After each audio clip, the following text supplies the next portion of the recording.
So we're live. We're live. Hi, everyone, and welcome to the Nerdy Up North podcast. It's a nerdy podcast hosted by Northern Nerds. I am one of your hosts, Sam. And I am the other host, Paul. And joining us tonight, we have the dynamic duo themselves. We've got the master of the Mega Drive, the gaming guru himself. We have the Jake, the games master, the Toon Meister. Oh god, yeah, that's like, sure we're not the villains then, like some kind of cartoon-based villain man who terrorizes Gotham with action figures and stuff. He is the devilish himself. And we have the beautiful, the wonderful, the quite shiny looking tonight. After he's just run out the shower and had his fluffy hair, so he's promised us he hasn't got a noisy keyboard tonight, so we won't abuse him. I'm not going to type.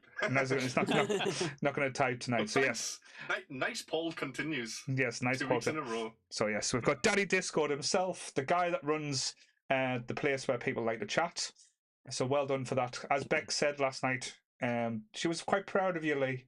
It was a nice moment. Aww. She went, I'm really proud of what you've done for the Discord. So be proud of yourself, Lee. Because we are. She's nice to us less than you are. Mm-hmm. I mean, I've seen some of the shit that you put that woman through, so I'm not surprised. To be fair, you were child free last night, so I bet she was very nice to you when you got home. We got home and went to sleep. Yeah, that's the comfort of parents. Lay on the couch, ate crisps, and fell asleep. Right, but if you're watching, you do it. If you're watching at the moment, Bex, I know you're probably not because you're sick of Lee as well. But I loved your company last night. You made me smile last night, Bex. So thank you. Same. It was lovely. And it's a Core 4 episode. I love these episodes where all four of us together because we're going to do a really cool movie. Comics crew. Yeah. Kind of. Comics crew and Lee. But yeah. Oh, he's been on a bunch of our comic book movie ones. He has? Yes. I'm not giving him the title. Just any comics. Yes. He's like our guest character, you know, like someone like cool, like Nightwing, who just shows up every now and then. Is that what we call him? Can I call him Dick from now on? Hello, Dick. Do anyway. But yes, our little Dick Grayson. You're not as cool as Tim, so it's fine. So yeah, Sam. Paul is going to kill your family in a trapeze accident. That's how you get involved in Nerdy Up North. You have a family, you have to die. That's what you signed when you joined. You just didn't know it. You just have to be orphans. Set up the death trap yet. It's coming though. Death drop. Every member of Nerdy Up North will have a really dramatic, sad origin story coming soon. The Flying Davies. I don't know if Lee's just like getting excited or getting scared. It's that like was really good. That one, the Flying Davies.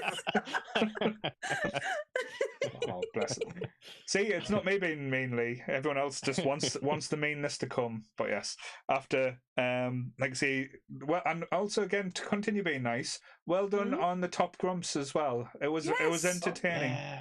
Brilliant first episode. Well done. Like Chris was shit, but you were good, so don't worry. No, Chris. We've got the second one coming out soon, and it's going to be a lot better. Mm-hmm. That first episode's just a pilot episode for us to figure things out.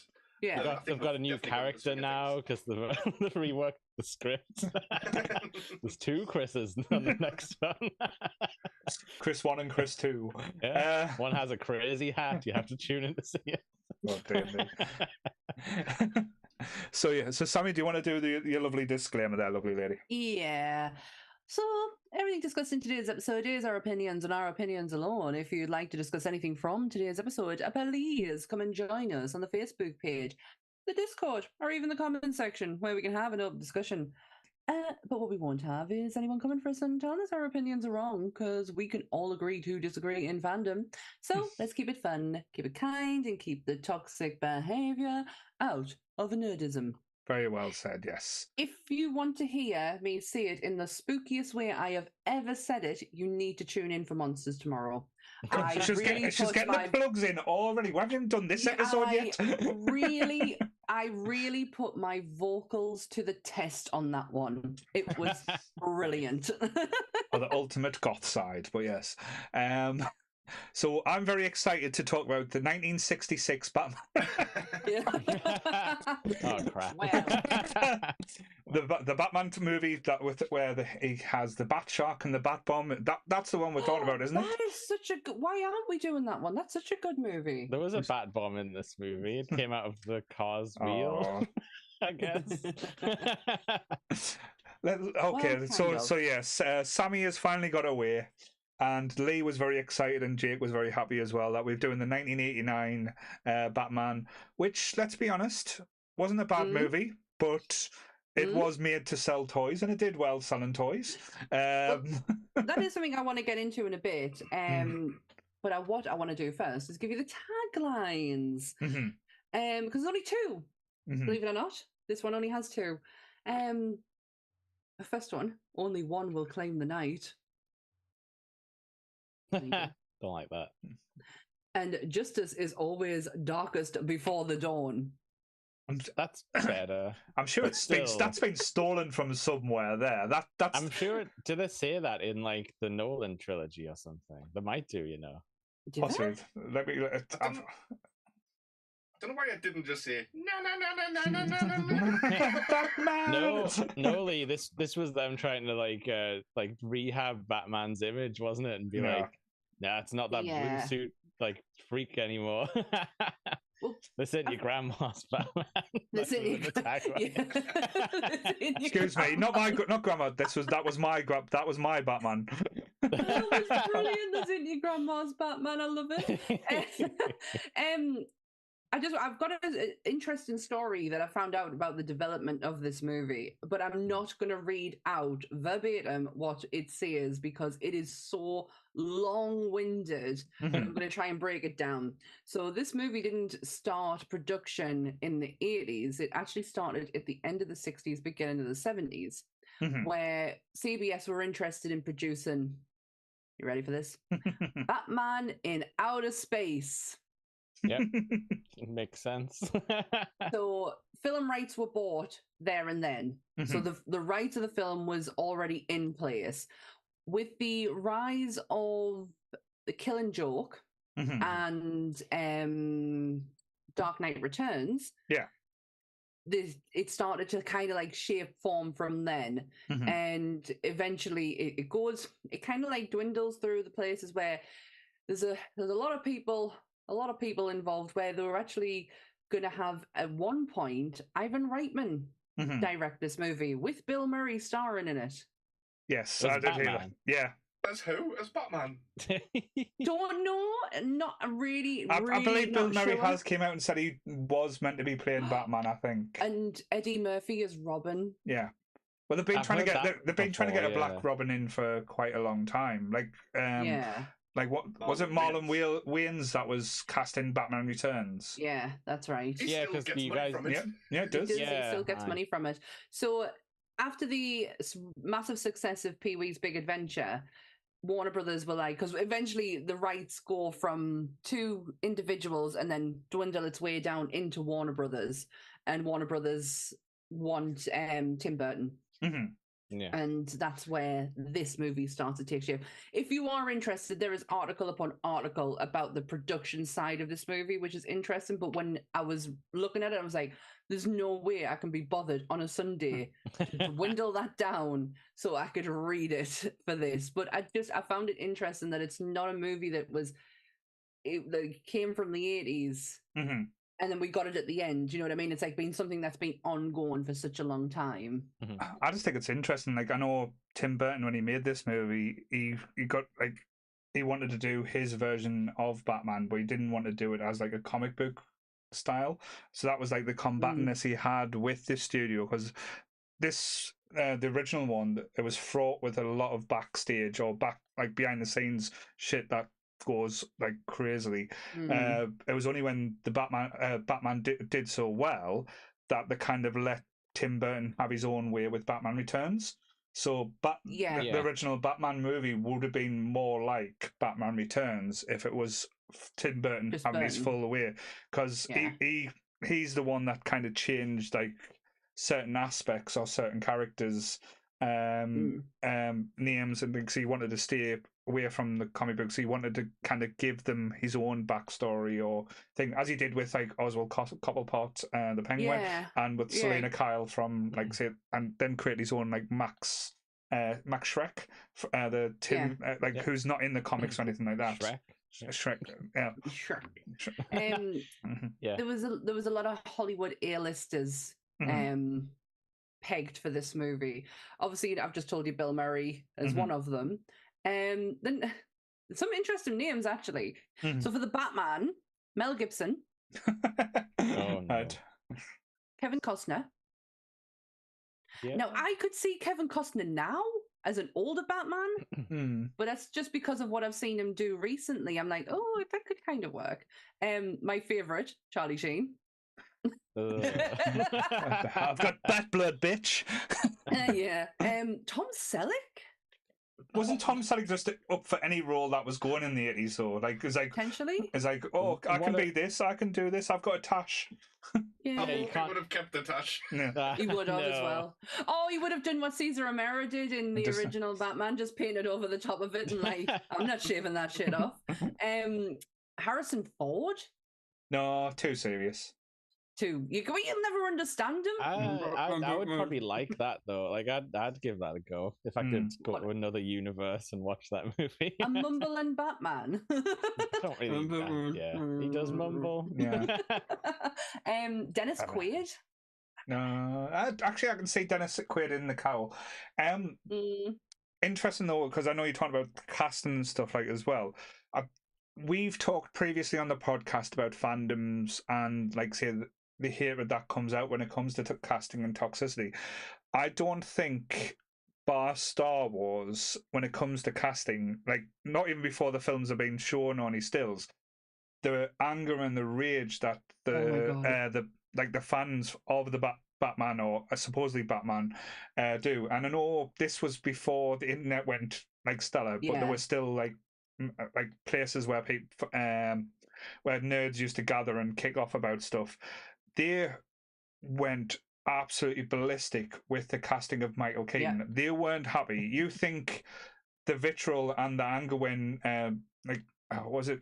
Heath Ledger was cast as the Joker? Oh god, I remember that was nothing compared to how the fandoms for Batman went ballistic with Michael Keaton. They could not see, because before this time, Michael Keaton wasn't really a big name. He wasn't. He was Beetlejuice. Yeah. He'd done a dramatic performance called Clean and Sober, and that's where he kind of, and obviously he'd done Beetlejuice as well. But a lot of people, including myself, can't really see Keaton.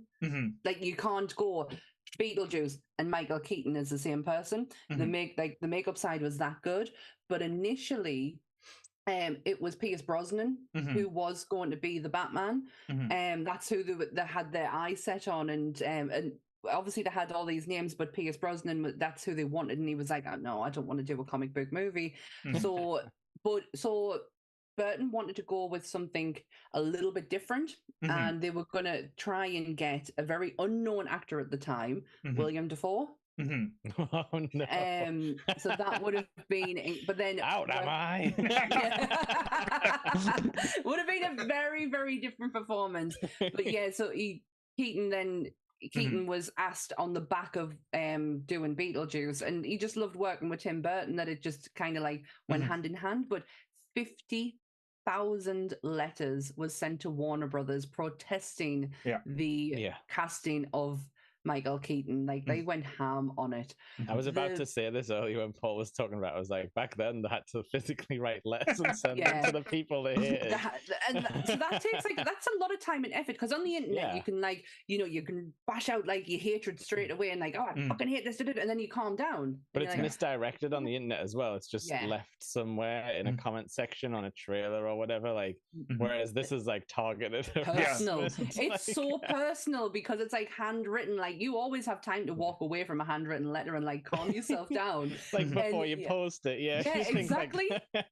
Yeah, it's so personal. But the most interesting choice for the most interesting casting goes to the Joker. So Jack Nicholson is at the top of the list, and he says no.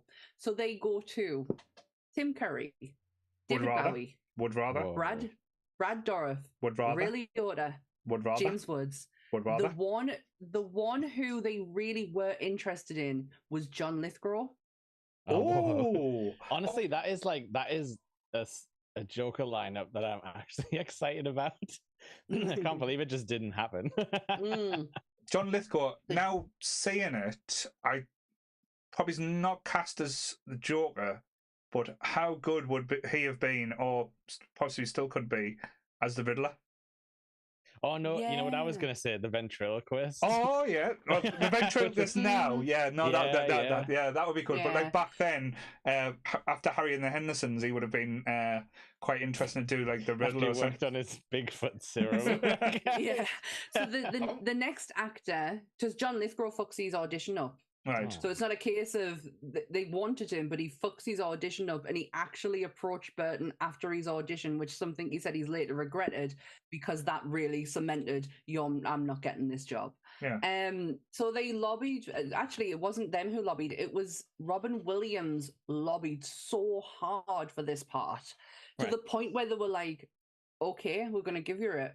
And then he went to go and tell his friend Jack Nicholson he'd got the part, and Jack Nicholson went, "Nah, you're not." And he went into the studio and went, "I'll take it." And because he was number one on the list, Jack Nicholson ends up getting it.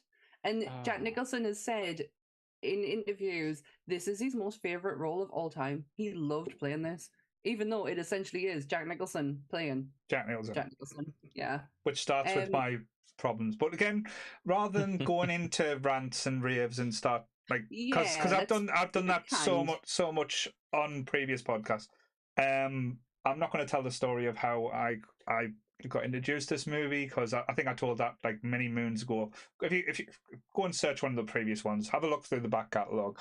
Go to the best one. I'm sure it's on there. But like, say the positives with this movie, like aesthetically, looks wise, this is beautifully done. This is, I think Batman the Animated Series took a lot of cues from this movie as well, how they wanted like Gotham to look, and especially like with the gangsters and mobsters. It was a very like 1950s or 40s kind of feel, like almost like a speakeasy, but not. I'd say like in the cartoon, they ramped up the weird like Art Deco sort of style. But yeah, definitely the whole like, it's just a random castle church here in Gotham, like attached to a top of a skyscraper. Why not? Like, why not? Well, yeah, there's Gotham after all. Exactly. Yeah. But and it's always interesting with the casting as well, because a lot of people say Michael Keaton is their favorite Batman, but it's like with any type of Batman. I think we've had this conversation in the past. There's two different roles for Batman. It's not like the Superman role where like Clark and Superman are different. It's just basically the same person, just wearing glasses and hunched down. Where Batman and Bruce Wayne are complete different characters in these movies. Where one of the actors like normally plays a great Batman, and then we normally get a great like Bruce Wayne. And to be controversial, I think Michael Keaton is a great Batman. He's just not a great Bruce Wayne. But I don't think they've got it the wrong way around. With most Batmans, it should be where Batman is the identity and Bruce Wayne's the mask. But in this, it's very much Bruce Wayne, and he just dresses up as Batman every now and then.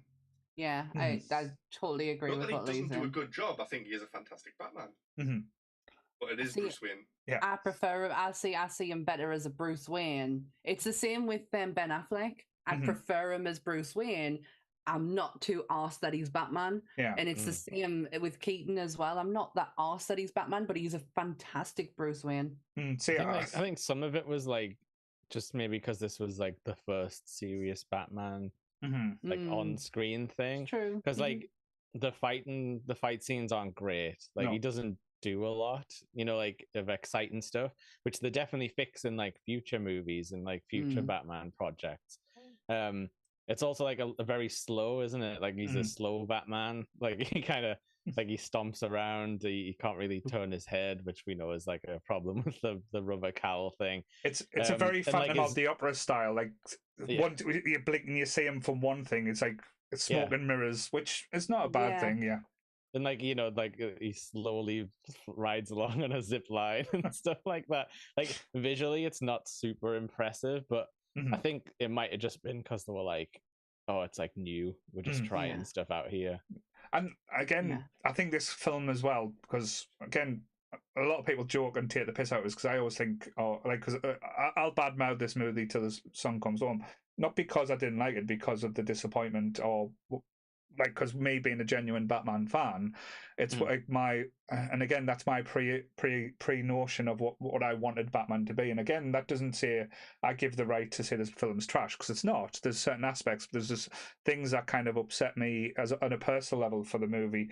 But again, it's distracting, and then you can't like immerse yourself properly. Yeah, I know what you mean. But to give it its credit as well, because this is kind of like when people talk about the birth of like superhero movies or like the boom of what we got.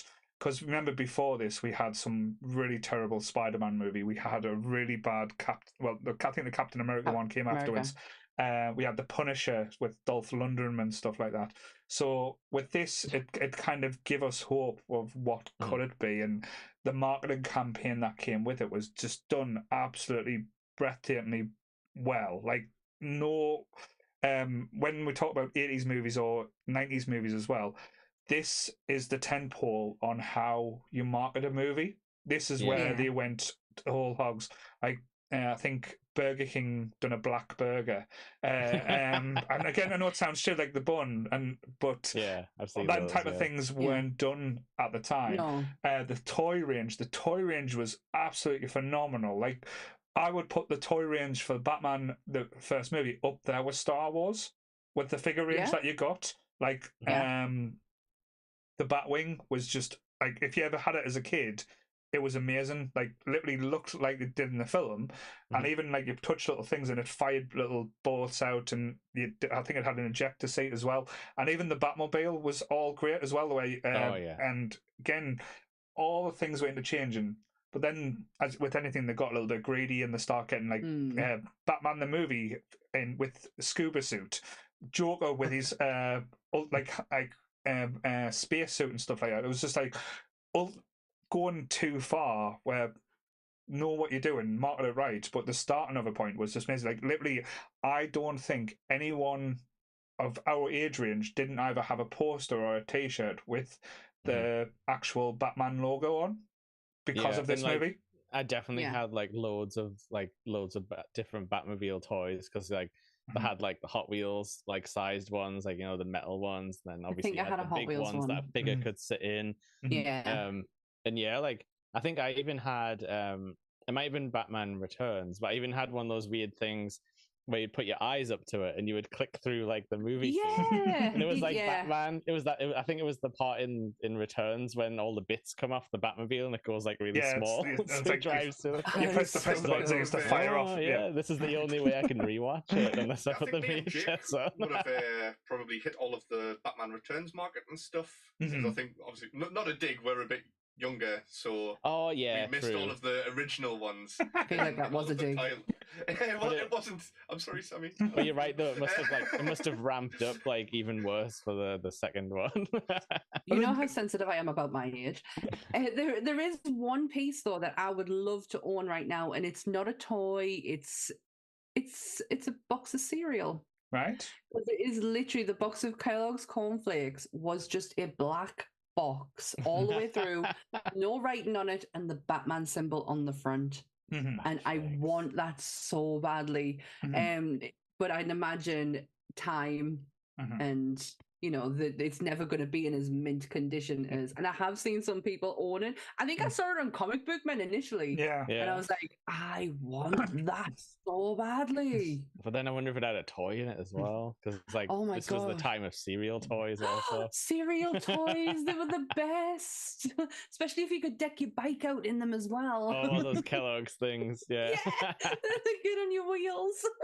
I think I think going back to the movie as well, it's interesting with the kind of like inspiration that they took, because you can tell with Burton aspects to it, he's not a comic book fan per se. Like let's be honest, he likes to take his own take. So that's why they change with the stories. But the people who was writing it or involved, the inspiration behind the movie is quite evident now when we watch it back. Like there's a huge love letter to the 1966 Batman with certain aspects and certain approaches and certain like with the newspaper spins around. Newspaper. Yeah, I saw even the gun sounds. Yeah, like almost cartoonish. Like. Can I just say about the sound effects as well? You know, when Batman comes through like the museum ceiling and breaks through the glass, they totally played the same sound that they would play in the young ones all the time when they were smashing things. Expecting Eddie and the gang to come running through, like Vivian smashes through the window. Yeah. Oh, bless. Oh, I love that.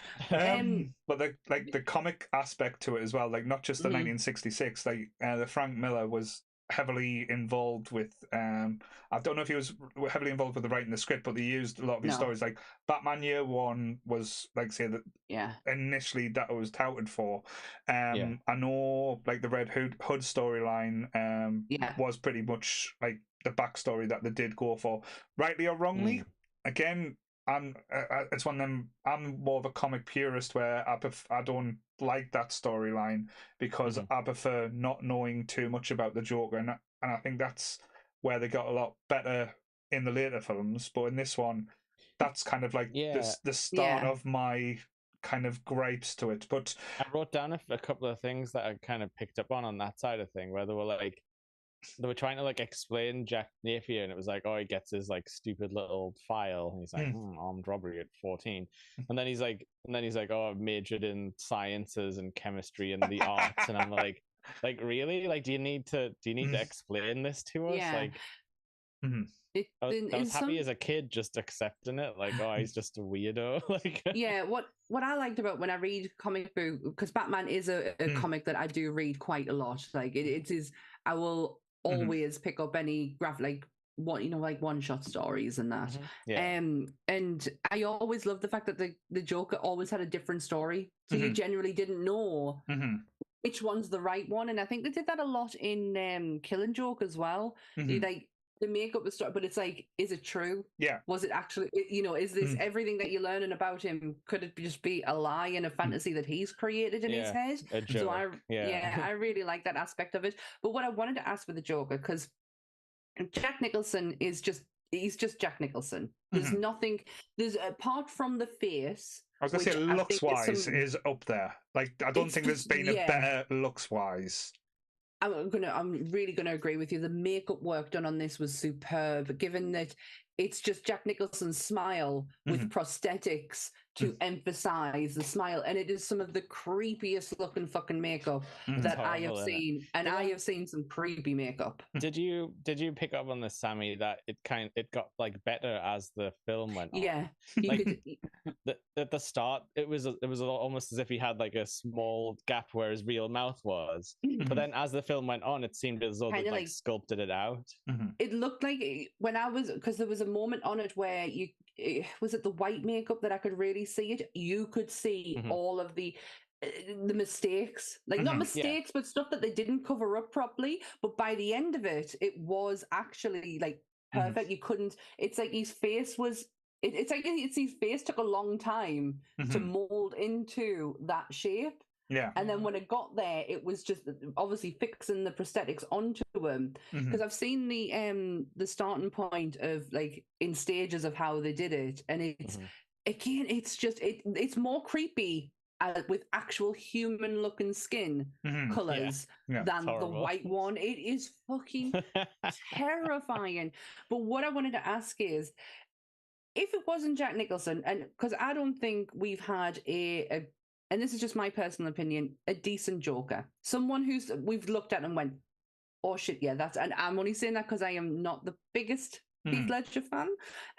That was like his own character. Like it was like his own version of it. Really, I don't even think they've went back and put that in the comics. Have they? Like that kind of stuff? No. Kind of in the three. They did a recent run with three Jokers. Where they had like a different version. Yeah, they had different versions of it. One was kind of like the Heath Ledger. Yeah, long hair and right. stuff. Yeah. And other thing, I think the other one was Arkham Asylum, possibly. But again, no, not really. Yeah, but there's been a dreadlock Joker sort of guy in the Batman, but that was a very different take. No, I like. How do you think? What's he called, man? Mark Hamill. How do you think he would have done as a Joker? Well, that was the best Joker ever. Voice one, but he does the voice. That's it. He does surprise you in films that he does, where it's like, oh, here's Mark Hamill as someone, and he just. Funny enough, though, I think it was 1994, it could be 1986. There was a TV show called The Flash. He plays a bad guy in that, where he is just the Joker. So if you want to go back and see a thing, but.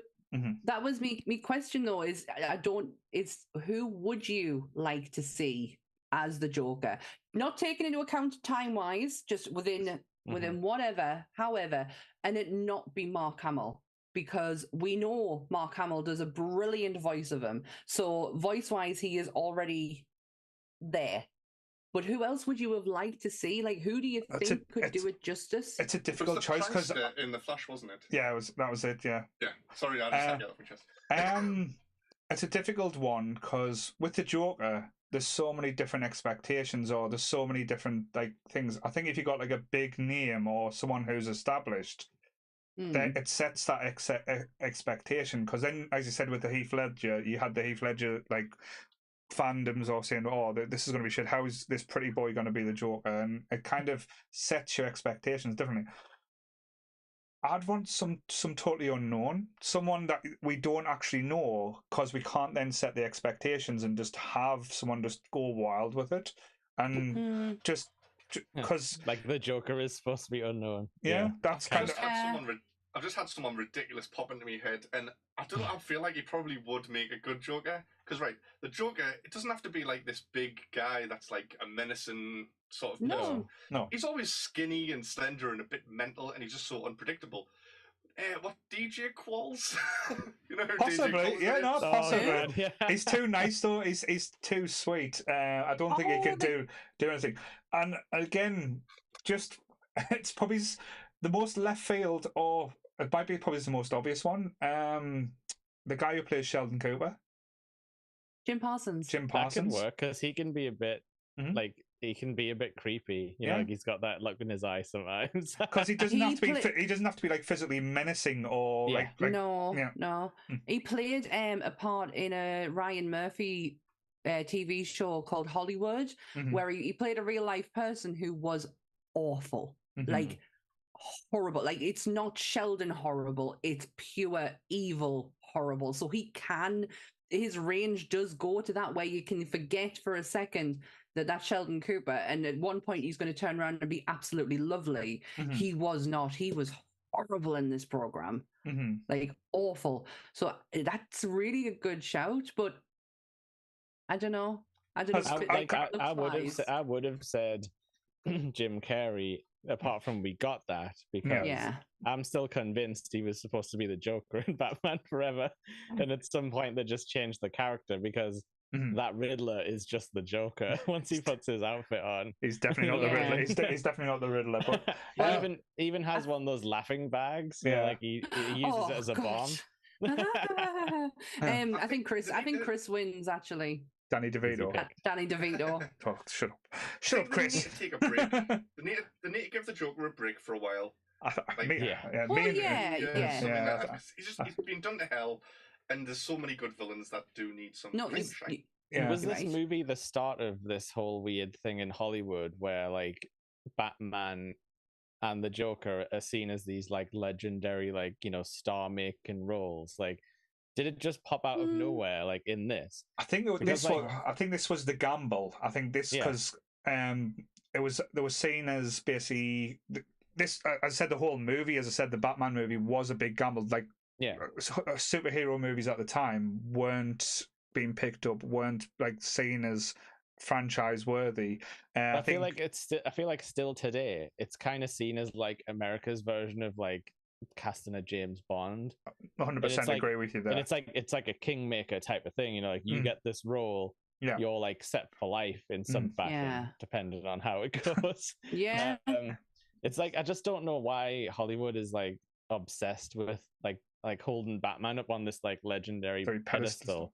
It's strange. I just didn't know where it came from. I agree completely with you there, Jake. It's a really interesting point. The only thing I've got a problem with that, they've got Batman on a pedestal, but they've very rarely do they give him the storylines that he kind of like, if they want to be like have him as this major like thing of pop culture, which in the comics he is, but in the movies he's like at the moment DC's only one that actually hits home other than Superman, but they've thumbled Superman so many times now it's scary to think what they can do.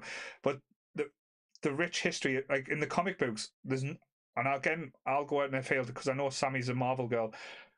Batman storylines is some of the greatest storylines ever been wrote in comics, and they never use the storylines. Like they touch on little bits because I think they're scared to go down the tones, which they might change now because with Deadpool and Wolverine being an R-rated movie and hitting the big style, I know that's completely different comedy, different thing. But if you go for like a hard-hitting Batman, like a proper scary, which we kind of got with Robert Pattinson's Batman. That's what I was going to say. The only thing that's come close movie-wise is Robert Pattinson. That's kind of like they've taken like a bit of a jump with it because for all, yes, I am a Marvel fangirl. When it comes to reading DC, it's always Batman. Like my collection of Batman comics is ridiculous. The thing is that like Batman can be the same as Wolverine, where like you could put him with a silly character. Like it's like what Paul says, like they haven't dug into the depths. It's like they keep restarting Batman to this, like the Batman 89 over and over again. Yeah, absolutely right. But what gets me is the DC animated films is some of the best DC things that you will ever get on the screen. They are the one thing that me and Ant just don't watch The Killing Joke. That is trash. I'm sorry. Oh, it's so bad. It's The Killing Joke is horrible. No, fuck that shit. Sorry, fuck you. Fuck you for bringing that out. They extended it. They didn't even keep to the source material. It was terrible. It was so bad. But apart from that, Batman does not fuck Batgirl. Stop it. No. Stop it. Was it Bruce Timm or is that who's doing it? It's awful. It was terrible. It was really bad. But apart from that, the rest of them are some of like, it's the one thing me and Ant literally keep up with. We'll get to a point where we're like, where did we finish? So you've got to watch Crisis on Infinite Earths. No, you really. No, that's the newest one, I think. Oh, is it? They really got me loving Aquaman. Like the Aquaman movie in the DC animated is absolutely phenomenal. Is he the one with the hook hand? Yes, and then you've got Flashpoint, and Flashpoint Paradox is one of my favorite animated movies. I think that is just absolutely flawless. To be fair, Flashpoint comics is some of the greatest comics I've ever read. But anyway, Thomas Wayne is in this movie. Yes, for a little bit. He is for a tiny little bit. I want to talk about Vicky Vale for a second. She's hot. Yeah, she is. I've got the casting of who they wanted for Vicky Vale, right? And it's so funny that we've mentioned Jim Carrey quite a bit because the original actress was going to be Sean Young, right? And if you don't know who Sean Young is, she is the detective from Ace Ventura. Right. All right. Okay. Right. Got it. They initially. Yes, Laces were out, but But somebody else walked into the audition room and they quite liked her, but they decided to use her for something very different. Was Michelle Pfeiffer? Right. So Michelle Pfeiffer really wanted Vicky Vale, and they were like, "We have bigger plans for you, lady. Hang on, give us a couple of years. Yeah, we'll get there. We will get there, and you will become iconic. So don't worry." Kim Basinger obviously gets the role, and I don't know where she fits into this film. Like, you know how you said earlier, you don't know where this film doesn't know what it is. Yeah. is it a love story? So, because I don't get this. So I'm going to get this out the way now. So I'm not going to go into a Joker rant, which everyone's expecting, but let's talk about the thing, like, because there's so much good about this movie that aspects. There's so many stuff that's good. But I like to call this the eye roll movie, because I roll my eyes so many times throughout this movie at so many different points that I think my eyes are just constantly going in circles. So let's start off. We get the amazing opening. Like, honestly, one of the say when the guy's walking down the street with his family and he's getting robbed, and Batman doesn't stop him getting robbed. He just kind of cleans up the criminals by punching one through the a wall. That's so scary, that beginning though, where he fights them at the rooftop. It's like it's just dark. You don't see what's going on, and even the music, it's like sort of like Jaws type kind of suspense music. It must be terrifying a kid watching that. The Gothamites are looking filthy in this movie, aren't they? Yeah, they're going through downtown, like everything just looks grimy, but that's not the bad thing. Can I say I had an eye roll before this moment when they showed Batman on the roof, and it was a cartoon drawing of Batman that wandered around. I don't think that was supposed to be seen in HD. No, it doesn't clean up well, that bit. No, I agree. Then we come to the meeting where Bruce Wayne's got a space, so the world knows about Bruce Wayne, and then they're having a massive gala at his part, where no fucker, even the press, know what Bruce Wayne looks like. I was with there. He's a billionaire playboy who runs around Gotham, and you don't know what he looks like. Yeah. So and no one knows anything about his parents. Like, you think that would have been like known, apparent, like just like a rumor, hearsay type of thing, you know. And no, as Jake said, one of the most famous crimes that's ever happened in Gotham, like the Wayne murders, and no fucker knows about it, and they don't know why Bruce Wayne. It's like 30 years before that, though. So I suppose because it's that long ago. Imagine what's the crack with Elon Musk's parents? Are they alive? Diamond miners. He's real life Batman, isn't he?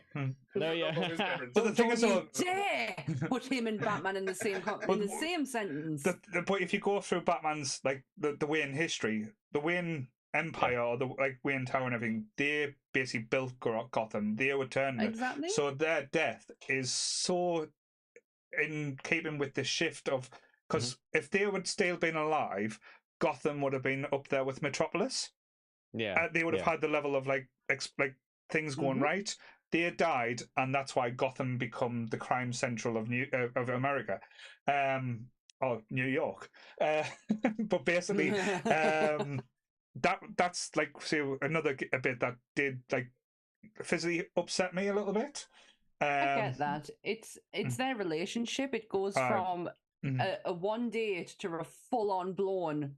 To be fair, love affair. Then to be fair though, Bruce has probably not spent the night with too many ladies. He's probably sent them as well. Like, if anyone dating in your 30s does move that fast sometimes. I know. I fell in love with Lee straight away, so I can understand. Then you spent the entire night and day together. And you're like, I've got to go out of town. How bad is the first date though? With the dinner on each end of the table and pass the salt and the slow walk down the end, and then this is bad, let's go and hang out with an old man for a while instead.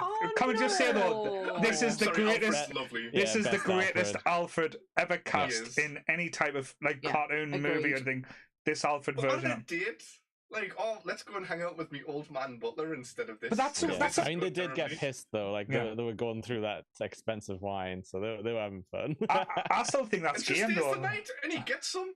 Yeah, but I think that's game on Bruce's part. He's like, I don't want to show this hot lass, the playboy, or that I'm an egomaniac. Let's take him to me butler Alfred, who's basically he's like the grandfather figure who tells all these parents on night one. And telling all these stories. I think that's a brilliant move on Bruce's part, to saying, look, I'm a normal bloke. I'm not something to be worried about or be scared of type thing, which a lot of like billionaires would be, because I wouldn't want to be like knocking about with a billionaire because he could buy and sell my ass just by like look matters. He would give you a grant though, because you would probably do that joke that the press guy did, wouldn't you? Where you'd be like, "Can I have a grant?" But I loved it where he went. What was it? It's Japanese. Well, how do you know that? Because I bought it in Japan. Yeah. I love that line. There is some very questionable dialogue in this movie. There really is, isn't there? Like I was just about to say this. Like barely any of the jokes land. I think Keaton's the only one who can pull them off in this movie. Like the Joker is not funny, and like in a kind of sad way, where you're like, I think that was supposed to be like when he's doing his fake advert and stuff, and I'm like, this is just like bottom of the barrel stuff, you know. Like the most famous line out of this is have you ever danced with the devil in the pale moonlight? Is one of the most cringiest, like it's set my teeth on edge lines I have ever heard. Not only Jack Nicholson say, but fucking Michael Keaton say it as well. It is a horrible line, but it's a horrible line. It makes no sense. Devil in the pale moonlight. Yeah, in his Batman suit as well. See that? I just it honestly makes me toes curl when I think of it, because it makes no goddamn sense. It didn't fit anywhere. It's just the lazy writing, so they can be like, young Bruce would remember that. They could have done anything else to have him like flashback to like. It's like I forgot he was called Jack. But they could have done a knock joke and it would have been better. Yeah, like they could have just done like they had like, oh, he's got his lucky deck of cards. He could have flicked a card at him when he was a kid, and that would have made more sense than like having a weird saying or whatever. Tell you what though, we were very lucky in this movie because there was two characters in there that I think this film would have felt, I wouldn't say bombed, but it kind of added a little bit more to it, because I think the guy who played Alexander Knox was absolutely brilliant. He added a little bit more, like again, just because like these simple lines or these little interactions with different people, it kind of helped with the story. He kept the scenes moving in a way that I appreciated. Knox? Sorry? The reporter guy? The reporter. Oh, right. Yeah. See, I didn't remember his name. I'm just calling him Captain Friendzone because that's all he was throughout the whole Captain Friendzone, yeah. He was a nice guy. I liked him. I thought, like you say, he added something that was missing to the movie. And Bob the Goon. Bob the Goon was the best thing in the movie. He was very much a silent Bob. Yeah. He's our number one guy. He's like, at the beginning, he's like this proper, like, scary guy, like, drop him, Batman, or the commissioner gets it. And by the end, he's like, dancing around. Did you notice his Joker jacket that had like the comic book Joker face on it, and like the logo and stuff? And I'm like, where did he get the merch from? Like he's the only one like wearing it till the end. It was on the helicopter as well. I think he had like the Joker helicopter face on it. Yeah, he did, and like purple and green cars, like they painted the cars and everything. Jerry Hall being in this is very of the time as well. Yeah. Like, very of the time. When I saw her, I was like, well, of course you're in it. Like, yeah. But what got me is, and I didn't even know he was playing this character, is Billy D. Williams as Harvey Dent. And I'm like, oh, yeah. Okay. We got Lando. But what got me was when I was reading, he actually put it in his contract that, because he wanted to do the Two-Face part. He was meant to. Well, it was in his contract to do it. And then when it came down to what the Tommy Lee Jones version we got, they had to buy him out of his contract in order to get Tommy Lee to play it, because they didn't want to go down that route. Yeah. And I was like, oh, poor Billy D. Williams. Like, he's got his heart set on the fact that he wanted to do the two parts to it. Yeah, like they had weird plans, because I'm pretty sure in the second one there's some talk about him, like Dent becoming mayor and stuff, like, you know, instead of Cobblepot. Yeah. Like there's some posters, I think. So I think maybe they were trying to be like, go for like, oh, in the third one we'll have like corrupt mayor of Gotham type of storyline. But yeah, that's pretty interesting that they actually had to buy him out though. That's one of those like slick moves on his part. But I don't think he would have fit in as Harvey Dent Two-Face in the he third. Not in that, forever no. in the forever script. He would have been perfect in the Tim Burton verse. Yeah, if it was in Tim Burton's universe, absolutely. Not the Schumacher. No. Oh gosh, no. But I didn't even know he was Harvey Dent. Another big sign. I know, but that's like, if you miss that, it's like, who is this guy? Well, I thought he was Commissioner Gordon. Yeah, this is the time period where a reference was just like, yes, this is a side reference. Yeah. Maybe it will become something, maybe it doesn't, but people didn't like obsess about it as much back then. The internet wasn't telling them exactly. Yeah. Can we just take a moment, because I'm enjoying talking about all the different characters as well, because I do think Jake almost hit the nail on the head. I think Billy Dee Williams would have been a better commissioner than the commissioner we got. Do you not like the commissioner guy? No, I thought he was shite. Oh, bad was the commissioner though? Yeah. He's in all. Everyone's dying through Gotham during the parade. Pat Hingle. Nowhere to be seen. He's in all of the. He's in the 4 movies from the 90s. He's still in them all. It's like, but yeah, he's very old timey. Like look at this Batman. Looks like the Joker's at it again. Like type of thing. See. Yeah, definitely. But yeah, I want to talk about that. You know, when they went to the Joker thing and had the fight in Axis Chemicals, which why they bother changing that? But yeah, like he was like, if anyone shoots Jack Napier, you'll answer to me. And then like every time the police turned a corner, they were just shooting in all directions constantly. And I'm like, hang on, like the commish said not to kill anyone. They can't really see who they're shooting. That's why Jim Gordon had no authority in this movie at all. No. Like most of the police are corrupt in Gotham. How dare you, Lee? How dare you? No, yeah. Well, also, why did they change Harvey Bullock to be called? What was he called? Like, Eckhart. Yep. So I wanted to come to that because I was like, again, there's 2 casting in this point that I lost me shit. Like I got really angry, and I know it's a simple thing, but if you're going to have a character that looks exactly like Harvey Bullock. And then just change his name to something else. What the fuck? Why? He's the exact character, like because he takes the bribe in a sandwich full of money that I wrote down. Is that just like Jack having a joke at that point? I don't know. But yeah, it was definitely an interesting choice. Also, a lot of his lines were ADR, like done afterwards. I noticed there was quite a lot of that in this film, where maybe the sound stages were bad, like they couldn't use the audio, but made it just feel a bit weird. It was actually shot in Pinewood, believe it or not, which shocked the life out of us because I was like, oh. Most of the Batman films have been done there. Like I know the Dark Knight trilogy was as well. Well, what else was done there then? Because they used the same sets from it. What was the film we did last week? Mystery Men. Yeah. Yeah, you were mentioning that. Yeah, Mystery Men. That was it. And as I said, as Jake said, a good point there. Changing characters' names for no point or reason. Why the fuck? Like I know what they've done it because it's like whoever wrote it and Tim Burton's idea. Jack Napier was the one that killed the Wayne family. Fuck off. Joe Chill. Like don't disrespect us. That's where it felt like it was a disrespect to me personally. That's why I took very personally when they changed that aspect. And I totally understand why. The guy who wrote it was Sam Hamm. Sam Hamm.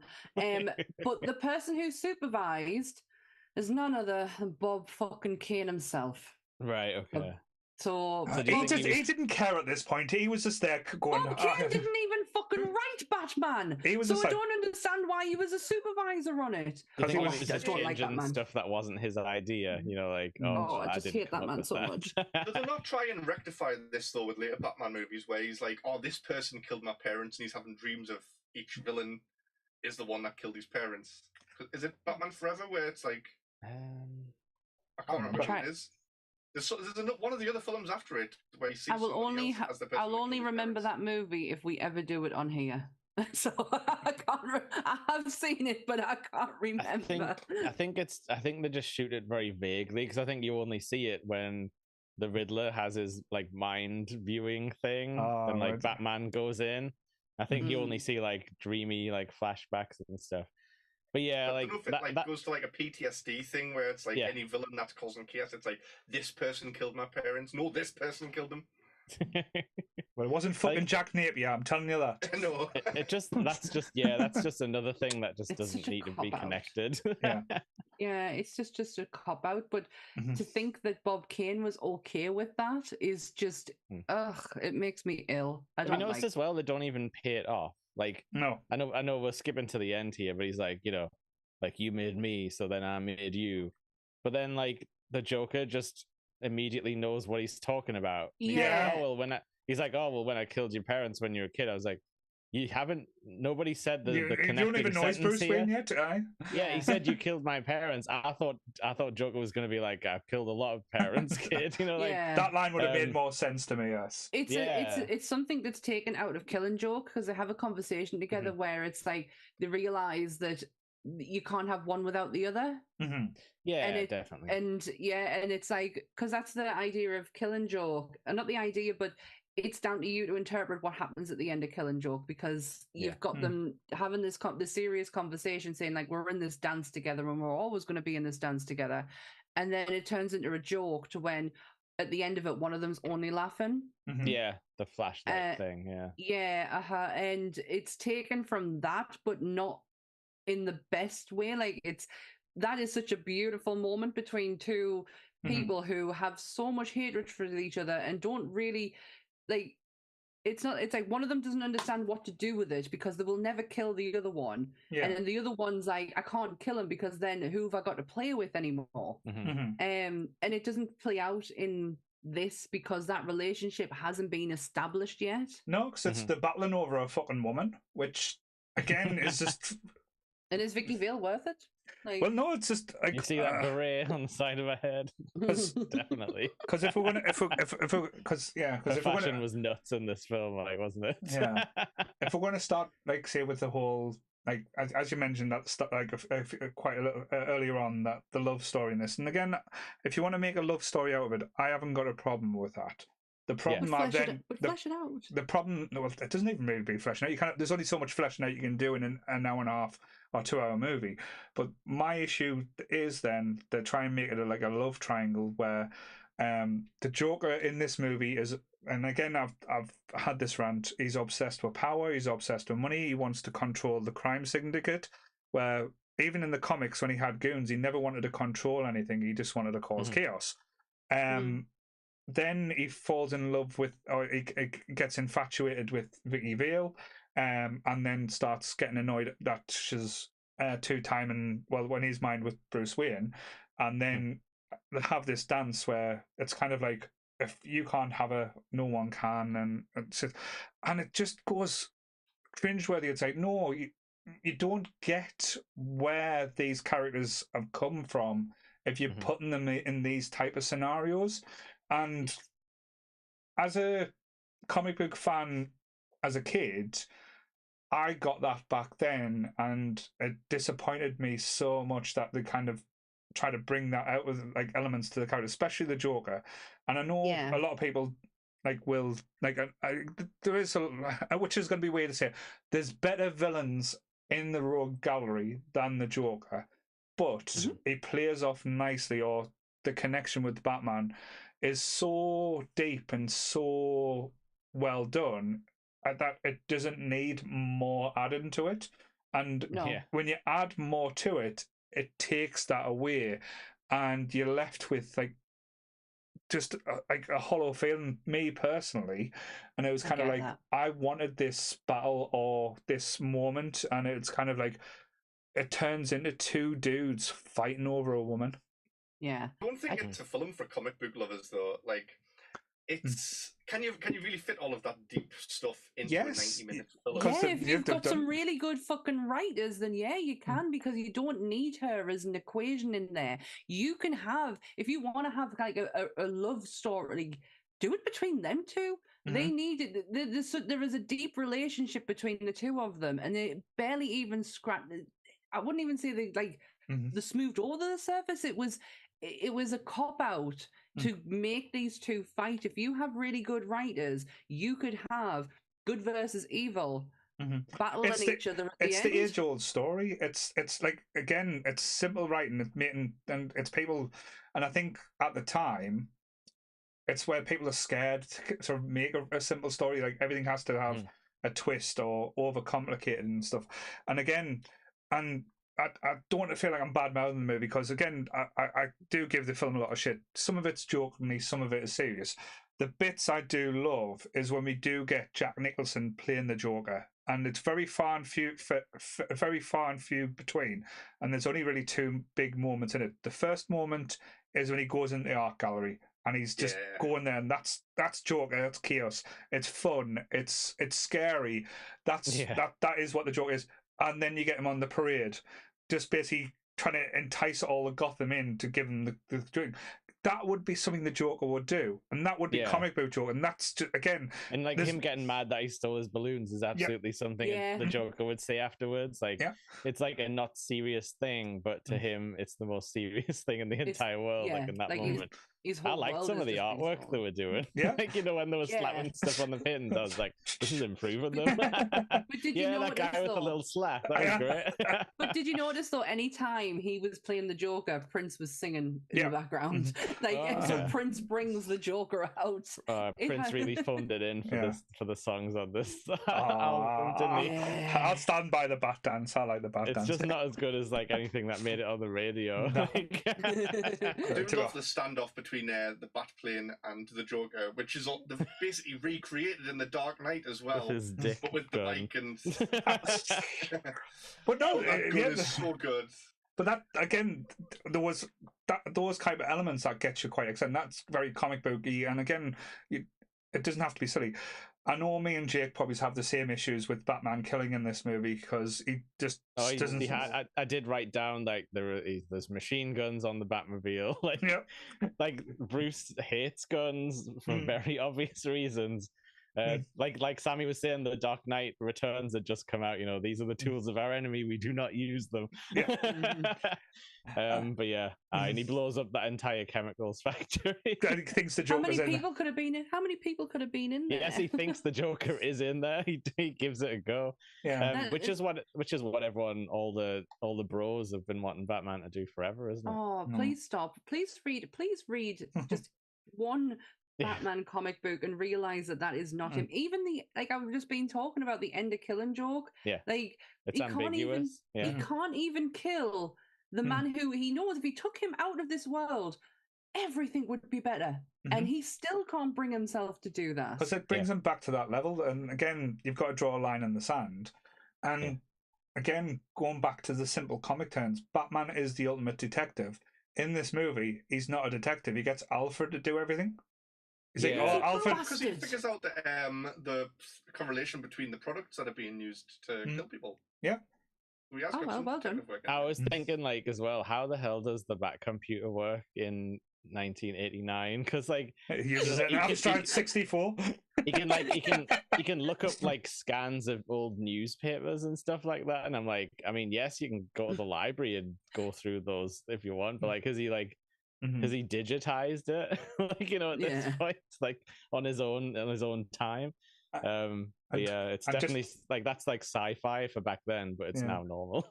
And how easy it is to get in the Batcave, just fuck Batman and Alfred lets you in. So it just opens the door. Come on in. That's one of the fun things about these movies is the kind of the world is lived in, Alfred's you've been doing this too long, you need some human companionship, and I think that's nice. They don't go out and say it obviously, but he's been doing Batman stuff for a little while. He's more of a rumor on the street, but Alfred's already sick of him, sick of his weird shit, and I like that. It does they do a good job of making things feel lived in. Everyone's in the place. It's not it's Commissioner Gordon's first day on the job as lieutenant and he's going to be promoted at the end of the movie. We don't go back. It's just here's the world and all the pieces, and it's let's go, let's start a story. I think everyone doesn't that's a good point. Not everyone needs an origin, or really. A go from point A to point B. You don't need policemen going we've had reports for the last 3 weeks about a Batman, in the city. There's no He's stupid pointless lines like that. You don't have to know the timeline of events. No, yeah, you're right. And to be honest, this was the one movie that I didn't, because there was a lot of references when it comes down to time in here. Mhm. Like, it's like, where do you place this? And I didn't actually care, because it was such a, it was actually a very well thought out city, if that makes sense. Like, I was okay with where we were. In some movies, I'm like, are we in the 50s, the 80s, the 60s? Like, I can't. In this one, I wasn't really bothered where we were, because aesthetically, everything worked. Yeah. Other than the animated series, this is my favorite Gotham, and like I didn't understand why there was a full-on fancy restaurant in the museum, though. Like, on the little catwalk above the paintings, I'm like, this doesn't happen. You get a food court, maybe. Because funny enough, though, you say that. Have you been to a museum restaurant? Kinda in Toronto. The tower. At the top of the tower, like that goes round, it's got a Michelin star restaurant. When you walk, when it goes round, spinning around, you can sit and have a fancy meal, and then across from it, there's like a burger place, but still. And then vom outside the window because you're spinning in the middle of the sky. It doesn't spin that fast. No, you just go around very slowly.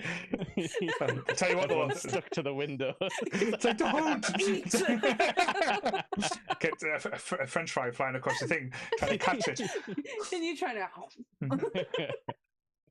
No, that sounds like a Joker restaurant. It sounds like a fun restaurant, actually.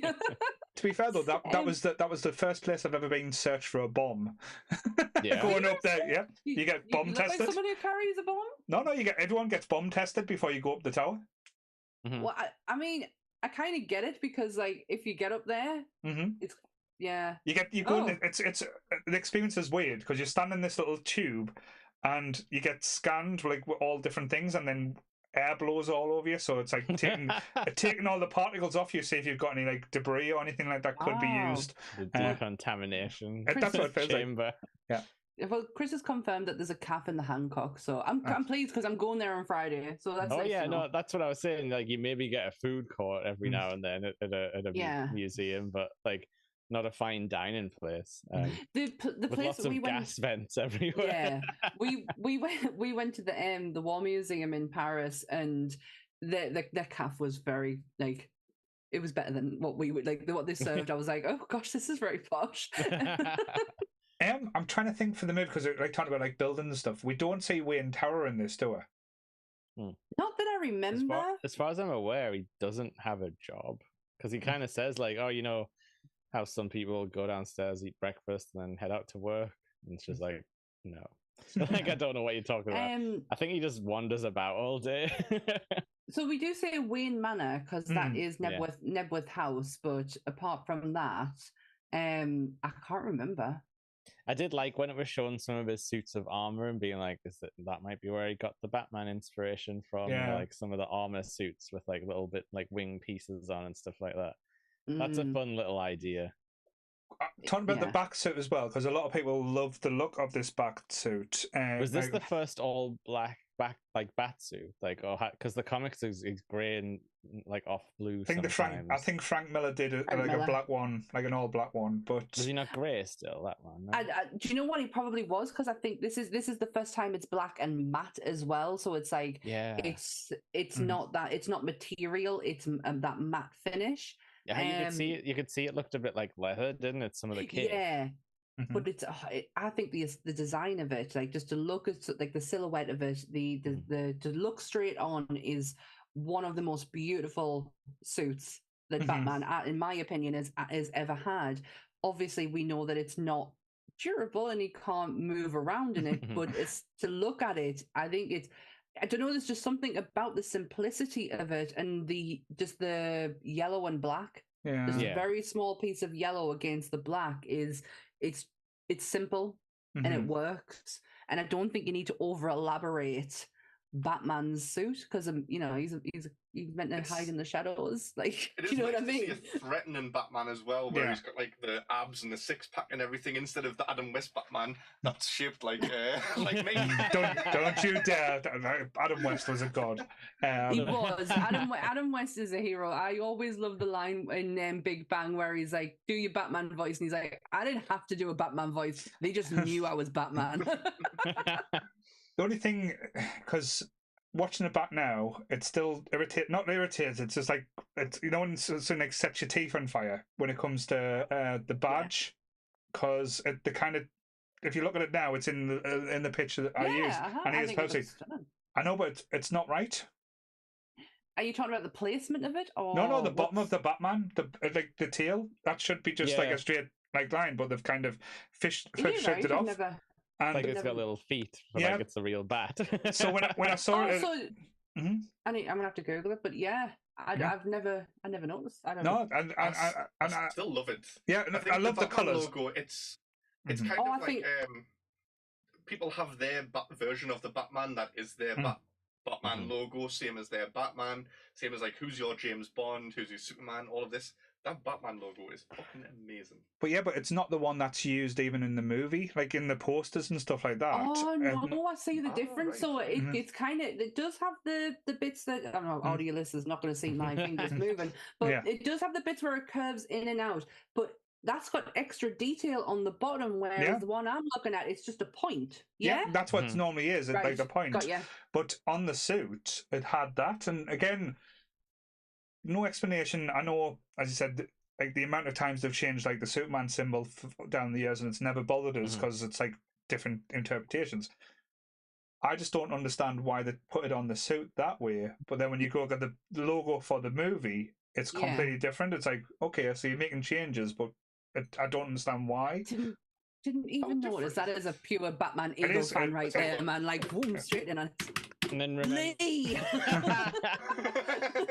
remember what they did in like Forever when they shrank it into like it was more like a Batarang sort of thing. And then they added Robin's logo on top of it and it like synced in. I used to have a Batarang from Loot Crate back. Oh, look at that! Yeah, so that's lovely. That's the front of the video case, pretty much. So that was the posters. So if you put it like compare, and that's the actual one from the suit. So it's like I totally see what you mean now. And again, it's just a little aesthetic thing, and I don't know whether it's me just being a knobhead, or if anyone who is a Batman fan in the comments and stuff can tell us or explain why they made that change. Well, you know how he was. You know how he was saying they were obviously working on the Joker's face as the production went on. Maybe it was just a budget thing. They were like, right, we've done our one crack at the suit. We can't make another bat suit. Like we've run out of time and money. And then maybe like the logo got retooled for like the posters, and they just couldn't like match the two up. Possibly. Or maybe someone just thought they were being a smart ass and was like, "I'm going to put this on the suit and make it a little different." You know what you could see as well, like because obviously it's HD, so like you can argue about movies day and night and be like, "What's the optimal viewing?" Like this was designed for CRT televisions and standard, but like you could actually you could see where they like scalpeled the eye holes out of like the suit, and it was interesting. Like I know I wasn't supposed to see that, but it did make everything have a sort of like realistic quality, like that it was actually handmade sort of thing. I totally agree with you, Jake. I didn't watch it on my big telly, but the one in the bedroom's just bad enough to picking up little things. Like I saw so many little edging mistakes, not mistakes, I hate using that word, but like just things that weren't like corrected on the makeup and everything, and where they think they can get away with it because of the styles of cameras that they use. You could definitely get away with it. For the definition at the time. But when it comes to the suit, I don't mind imperfections because you're right. He made it, I guess. Exactly. That's the story, isn't it? Someone had to have made that suit in secret. I can't imagine he would like hire someone out to do it. I think he would genuinely do it himself. So to see that was, I didn't mind God, it. Remember when they tried to explain that in Batman Begins, and it's like, oh, you'll have to order all the parts from like 7 different companies, and I'm like, I don't need to know like this. Yeah, please. Not really interested. It's just one of those things that nerds can get obsessed about and be like, yeah. It was stupid. Like I didn't mind it, but it was stupid. Where it's like, oh, we'll have to be really careful and order all these different parts, order like 1,000 of each, so that people don't like get suspicious about it. But we're going to send you out in this Wayne Enterprises tank. And sorry, but you did buy a bat-shaped like helmet, like what he is. It's like I'll take 1,000 of them. That'll throw them off. People have put, yeah. To be fair though, at least he did it that way, but at least he can move his neck. He wasn't wearing hockey pads. Yeah. Why do you think they went down that design route of not having flexibility in the neck? Did you see when he tried to look up and he had to be like... well, anytime he looked left and right, he had to turn his whole body and stuff. Turn his whole physical body around. I think it was literally just to match the comic books, because like that's kind of what you imagine, and in the comics you don't have to care about materials, like they can just have his head turn. Yeah. I hated Bale's like cinched in neck and then bulbous head. Tiny little head. No, it was an awful silhouette. Yeah, the cowl and the cowl to the bodysuit, they don't match. Like to look at the scale of them, you're like, why is your head so small? No, I think, as you said, aesthetically, it is stunning. Like it is, and it gives the best silhouette as well. The only How thing does it look in the new Flash movie? Like, I haven't seen it. Is it like pretty much the same? I think. Is it comparable? I enjoy all the Michael Keaton bits. Yeah, and it's weathered, isn't it? It's like it's not shiny and perfect. It's thinned down a lot as well, so it's not as thick. It's not as chunky and stuff like that. But he is very much more speedy in the Flash movie as well. Mm-hmm. Yeah, I thought you'd seen that now, Jake. Cartoon accurate compared to slow shit Batman in this. He just stands there and takes the bullets and then gets them when they're least expected. I know that's something they stopped doing pretty quickly with Batman, like having him be like shot multiple times. I think it's better when guns can actually like harm him and you know like takes him out, sort of thing. I don't really like bulletproof Batman. I think that's a bit silly. No, because in the game he's not bulletproof. So do you know what I mean? Like, and that's where my law really comes from in a lot of things, apart from the comic book side of it. Yeah. But they kind of fixed that in Batman Returns as well, because you get Michelle Pfeiffer's Catwoman going, "That's not you," or "This is you," then stabs him in the side. So it's like that's pretty cool. Yeah, it's kind of like saying which parts are like the Kevlar and which parts are like gives him his like movement. Because to be honest, if you wore a full toe to head Kevlar suit, you would be just walking around like a block. It wouldn't. It would be like you would have to be like Kane size or Dave Bautista's size just to actually move yourself, because it wouldn't be like physically possible. But that's where Batman, I think a lot of people do make mistakes, because Batman's not about brute force or anything like, or being the strongest. He's about being have the most best technique or the stealthiest or the fastest. And that's where like comic book Batman or Adam West Batman was always better, because he didn't need like protection, because he was too quick and he was wanking those people going whack. To be fair, like they routinely fought off about like 30 henchmen like every episode. It's like that's he did have the skills. Adam West was hard as fuck. There is a really good, if you are any of you are interested, there is a really good it's only about 30-minute long like mini documentary on the evolution of the Batsuit, and it's quite interesting, because it's obviously each suit learns from the last, the mistakes that was made. So it's almost like it's its own character, which I always find quite nice. So I know it always freaked me out when he ripped the head off in like the second movie. It was too easy to come off. It just when he just that's weird. It just looks unnatural. It doesn't look right. There's one bit before we start like wrapping it up that really. Do you know, you mentioned eye roll moments? This was my eye roll moment, and it was right at the end where they're all like, they get a letter from Batman who says like, crime is all gone now, but if you need me, you can call me. And it's like, how do we call him? And it's like, on this. And they shine the thing out, and at the same time Vicky Vale is about to go and see Bruce Wayne, and then Alfred has to explain that he's running a bit late, and she's like, well, of course he is, and of course he is, because the fucking thing's shining and now it's happening. That really annoyed me. It's like Cry Wolf too many times. I was going to ask as well.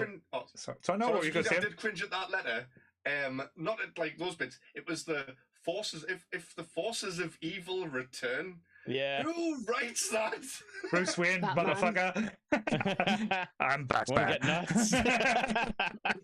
I actually really like that as a soundbite. You want to get nuts? Let's get nuts. I really do like that. I did roll my eyes at that bit as well, where it's like that small silver tray, and the Joker just happens to shoot him in that part. What if he shot him in the head? It's like they probably should. It's like, what if the shot RoboCop in the mouth argument, isn't it? He would chew it out and spit it back out. What was your like that would have like totally fucked up his like ribs and everything though, because like you saw how far the bullet came in. He would have been winded to fuck, like snap ribs and everything. That's why it didn't show you that bit of him going up. Crawling out the door, crawling out the window. I'm fine. It's all okay. What was your like? I know we've joked about and like had a like. I think I probably started the gripes. So sorry. What was your favorite parts of the movie? So what would you say is like Lee? What would you say stands out like in your mind? Why you love this movie? I mean, I just love how dark it is and how different it is from most of the other Batmans, like especially all of the like aesthetics of the building and everything like this. Like you said, this is the best Gotham. For moments, I love the art gallery because that is very Joker. I think the most Joker moment in this film is one you didn't mention, which was at the end when he's getting beat up. And he spits the teeth out and he's and like did this last week, but you wouldn't hit a guy with glasses, would you? Like that's just such a Joker thing with the props and everything.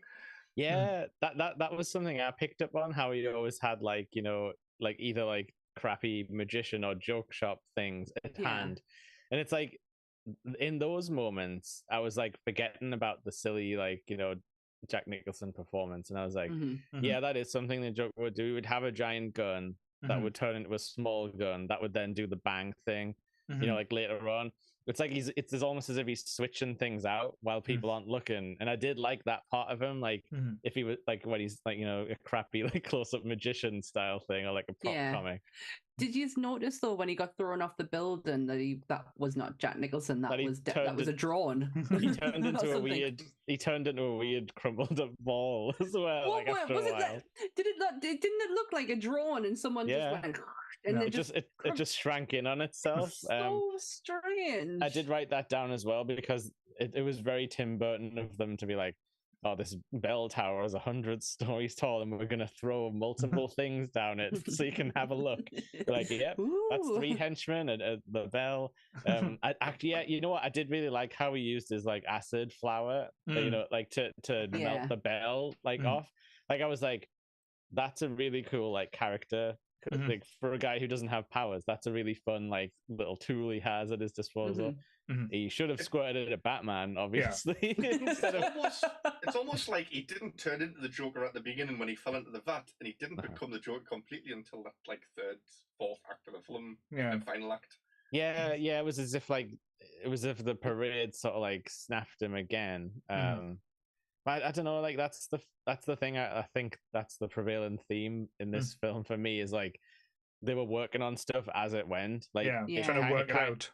It kind of got better as it went on, as if they kind of filmed it like chronologically, which I don't know if they did. But because I don't know. I think some of my favorite moments were like Jack Nicholson's weirdness, but I was kind of viewing it as like it's not really the Joker. But his character was interesting, like the sort of unhinged mobster who is trying to create art in some like a weird twisted way. Like it had potential, whatever they were like working on. What were you, Sammy? What kind of things? I agree with everything that Jake and Lee said. There's not a great deal that I find myself like bothered about when Bruce Wayne's on, and that's such a sad thing to say because like I really want to be behind Batman, but I wasn't bothered, if that makes sense. Like he doesn't have much of a personality, really. No, and it's such a shame because I think in return it's like it's a completely different like a completely different take, not a different take, but like a different way of doing Batman that I was interested in Batman then. But in this one I'm like, nah, you're not even laying groundwork here. You're just there.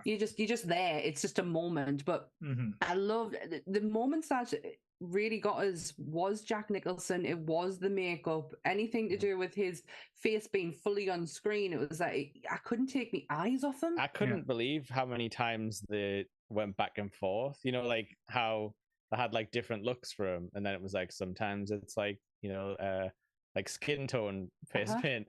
some like then now he's back to like now he's a mime. You know, like I couldn't believe how many different designs they were like willing to do like in that one movie. And it's not just them willing to do; it's him willing to do, because I can imagine like him being like quite a stickler about stuff like that.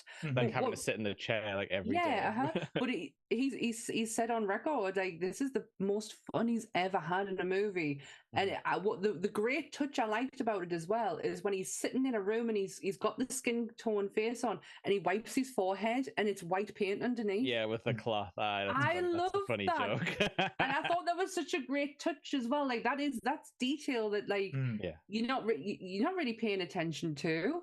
Yeah. And you know, like when they found him at the end and he had like the little like laughing bag in his pocket, like that was, to me, I guess like what Lee's saying, like he finally became the Joker and it was when he was already dead. Because I was like, that's the perfect Joker thing to do, where he's got like a kill switch, like laughing bag, just to like mess with people when he's dead. But I thought it was going to explode with some like powder or something. Not anything to kill someone, but some powder. But what I would love, what I would love to have seen though is, because I think the Joker could be always a character that's like, he's dead in the moment, but is he really like? Yeah, or is there just someone else waiting to pick up the suit or whatever? Yeah. Or he managed to jump into a vat of acid and he's still alive, and he does make the thing of say the line of, I've been dead and I didn't quite enjoy it, and I don't want to revisit it. So I would have loved to have seen a movement, even just a flicker of the eye or like a blink or something, just to show. Just to say, unfortunately, Tim Burton, for artistic reasons, decided that the church bell tower had to be like the highest building in the entire world. But no, like you're right. It was like I was saying, like the whole like twisted artist is an interesting character, but it didn't need to be slapped on the Joker, because I could imagine like a twisted artist type absolutely like trying to kidnap a woman and stuff and getting obsessed with like aesthetics of how people look. But like literally the end of this movie, how Batman tricks the Joker is to go for the old like, fake blowjob routine, and he's like, oh, and then Batman punches him, and it's just like the Joker would not. No, he's not interested in sex in that way. Like you couldn't trick him with like he's not like the horny wolf from like the Droopy cartoons or anything. I'm just glad now that I've ranted and raved so much about Jack Nicholson's Joker that everyone starts to see it from my point of view now. You're vindicated. All right. I think we always did. We just wanted to save I just hadn't watched this very moment. Like since I was a teen, I think pretty much. Yeah, we wanted to save it. Paul says he doesn't like something, I have to be like, oh no, this is really good. I really love it. No. I really love it. But no. I the things I love about it, and again, it's very comic book-esque, is like the little side things that don't really, that for the casual viewer won't mean a lot, but for me it was like, yes, it was absolutely brilliant done. It's like even like the interviews with like the news reporters like on TV when they're doing the live broadcast and they're saying about the two models that were dead. And then the broadcaster, like a partner, just start laughing. He's like, "That's very inappropriate." Then she falls down because she's found victim to like the Joker fight. And, like her look was was unbelievable. And then the Joker, like Jack Nicholson's Joker, taking over the airwaves and like doing like a commercial. Again, I was all in for that. Like now watching that's what Joker would do. Yeah, take over the airwaves. Yeah, and it's stuff like. Taken over when like the mayor's having an announcement, he's like, oh yes, he's been a party pooper, I'm going to throw the party. And again, it's like bridging that gap, but showing that Gotham's true face is really repulsive, that they'd rather be greedy and risk their own lives. And even like literally like the news reporters who had stopped wearing makeup and stuff, and they were just like they were like falling apart at the seams and stuff. Yeah, that was a pretty funny like run-in joke for that little bit. Are the people of Gotham even worth saving? Like they're just it's like kill them all, he says. Here's this guy shows up, he stabs somebody in the neck, like the pen truly is mightier than the sword. Like gasses people, like sends out loads of poison for people to die, and then he goes, "Oh, I'm gonna throw some money into a crowd," and everyone's like, "Oh, we forgive you, Joker." What a guy! I think we've seen that happen in real life a few times with certain people. It's capitalism. Yeah. Fuck you. But yes. So what are you going to rate this out of 5? So we'll go to the ratings now. So Lee, what are you rating this hang on. Check first. Lee, God. check. Have you getting everything out that you want to say?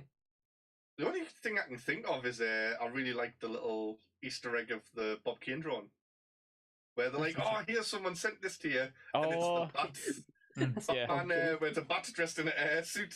Yeah. They were like, making fun of the stupid reporter guy.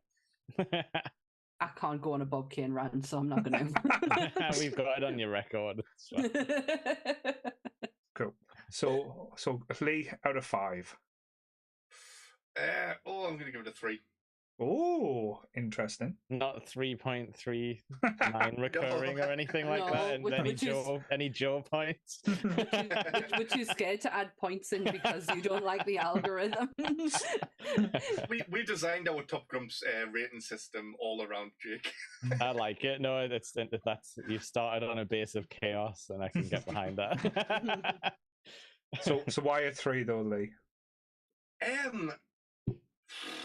I would say I was thinking about a 4 because Batman Returns is a perfect Batman film, but this doesn't quite hit it. But then I don't know. It's still not even close to being perfect. I can't describe it. Like I can't think reasons why. If that's the number you came up with, that's your number. I think it's because, like, literally what you said before, it wasn't deep enough. No. And we all know Lee likes it deep. So we've heard. Done with a longer film to fit more in. It was a 2-hour film. Fucking hell, man. I wouldn't have had time to finish watching it before the show. What about you, Jake? What are you giving out of 5? Like I'm thinking 3 as well. I pretty much agree with like everything Lee was saying. In that Returns is like what this probably wanted to be like from the start. Like I really hate to give Tim Burton credit, but like, you know, he's got some good ideas. He's just been doing the same ones for a while, but when they were fresh and new back in this time period. But it's interesting. I don't know if I would have liked to watch like the Joker story in the style of like, you know, like Tim Burton sort of, you know, Edward Scissorhands like Penguin stuff. Like I don't think I would have liked a more like gross out like horror Joker. But yeah, if the studio stopped him doing what he wanted to do, it's very evident because this film like feels like a bit of a work in progress. And it almost gets there a few times, but then it like falls back down again. But yeah, I think 3's fair because you know, to be honest, like the friggin' Danny Elfman theme is probably worth like 2 points on its own because that's just like iconic. Bring back lead motifs for people. Our superheroes need songs. Yes. What about you, Sammy? Oh, I'm gonna go with a 2. Yeah, no, that's even totally fair. Like, even though I picked this movie because of reasons and Paul knows reasons.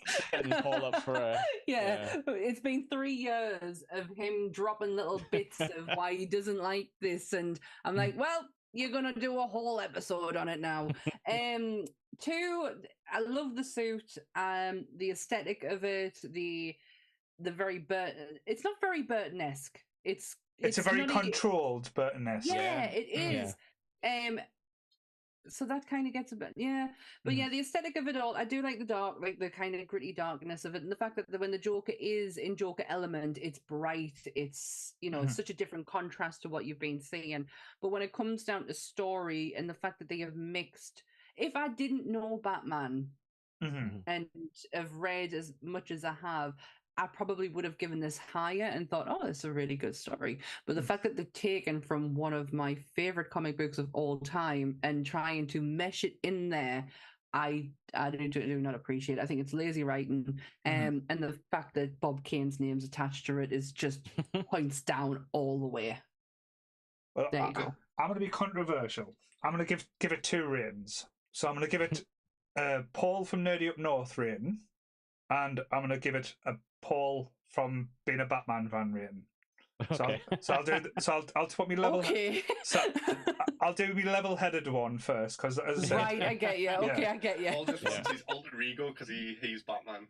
Yeah. So as Paul is Nerdy Up North, I would give it a 2.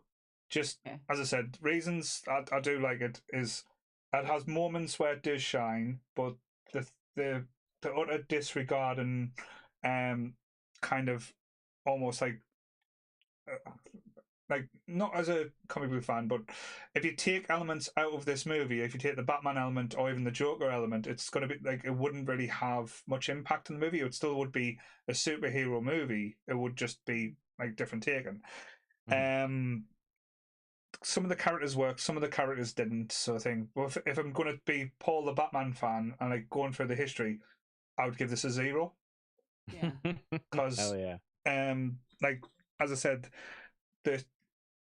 the whole history I had with this movie, as I said, what I told in the previous podcast, where I tried to sneak in when I was too young, because I think it was originally it came out as 15, and I tried to get in when I was about 11 or 10. My dad tried to sneak us in to turn Did you us put down. a little shirt on? you should have put a shirt and tie on. I got past the doors because it used to be the old ABC. So I got past. When you go past the doors, you thought you were in. So I went over the popcorn thing to stand as my dad got the tickets, but the quarters they wouldn't let us go in.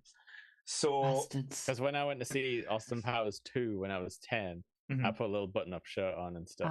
Tried to play like a 12-year-old. I hate the fact that you were 10 when that came out. I imagine Paul still had a beard then, so I don't know how it so tickets to Batman, please. I was kind of cute then, so don't worry. Please, sir, can I have 2 tickets to Batman? Can I see the Batman, please? But yeah, so I got turned down. So as we said before, it wasn't like before now where a film comes out within 4 weeks you're seeing it on download and stuff like that. Oh, you could just torrent it like the next day. We some people do. we had to wait a whole year before it was released. Yes. So I had actually, after the disappointment of not seeing the movie, having to wait a year to see the movie, and then have like what I believed as like my hero, my love, pissed on so much.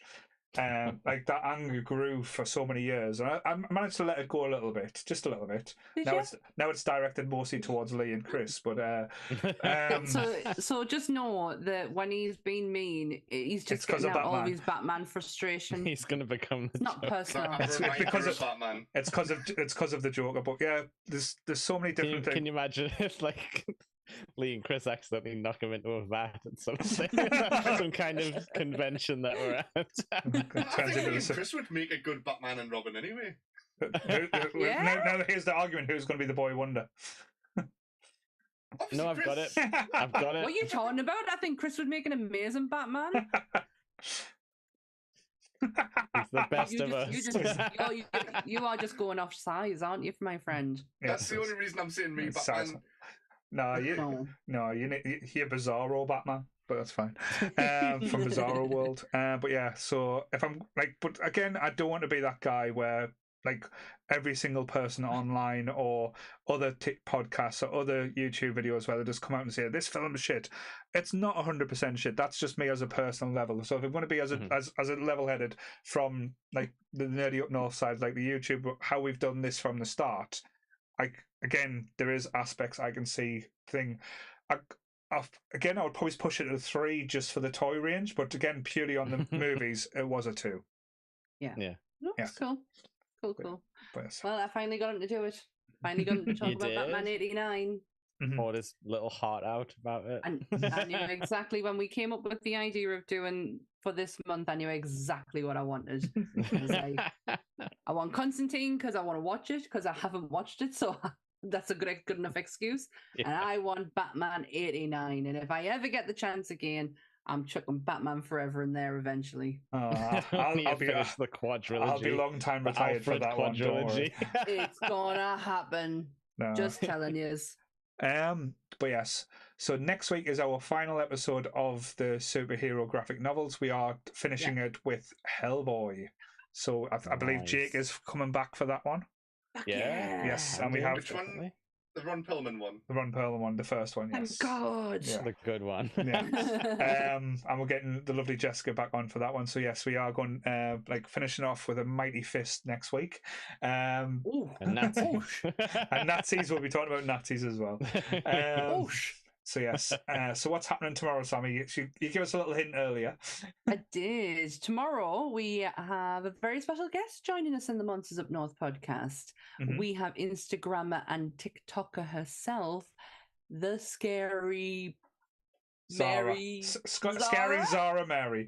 I said to her, I was like, listen, I need to stop saying your tag name because I'm just going to end up calling you Mary, and I don't particularly want to do that. I have a tendency for saying wrong names, so it's Zara. She's lovely. She's so funny, and we get to sit down and talk all about one of my favourite movies and one of Zara's favourite movies, not Dan's, The Exorcist.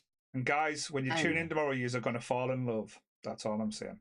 5-star runtime as well of 3 hours. So I'm absolutely spectacular. No, Zara is. I've watched that episode 5 times already. I did so much research for it, and you can really tell when you watch. But yeah, it's a fun one. It has some very funny moments in a film that can be taken incredibly serious. So that is 8:00 tomorrow on YouTube.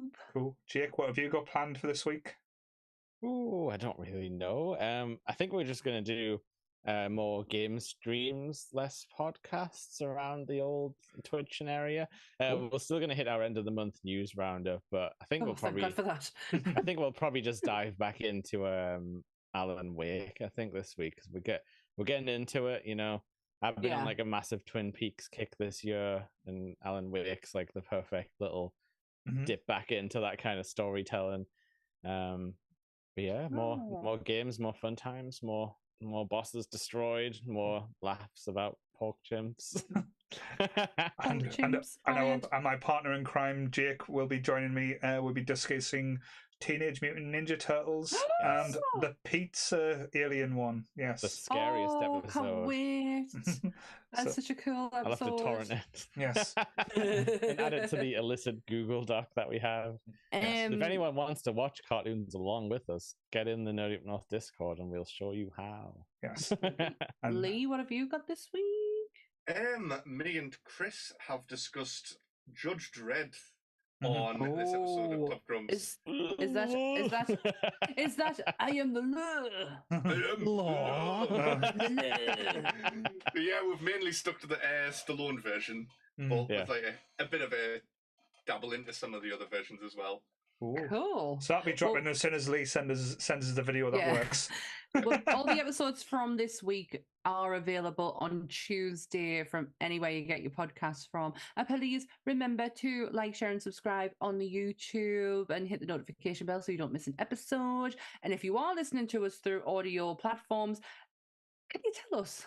Please, can you let us know by giving us some form of like or I was going to say, the Nerdy Up North one gets quite a lot of downloads, so I'm quite happy with that. All right. Give us a little star review because it helps in the algorithm. Algorithm, damn it. It does. If you start putting comments on there and likes and whatnot, the algorithm gets picked up onto other people's feeds, and more nerds will come and join us. We're always out there to find the nerds, share the nerdy word. Share the nerds. I'm just gonna have a look as well just before we go to see how many downloads, because I'm sure we're getting close to quite a large number. Thank you, Quinn84, for noticing my Exorcist shoes yesterday. I wear them a lot.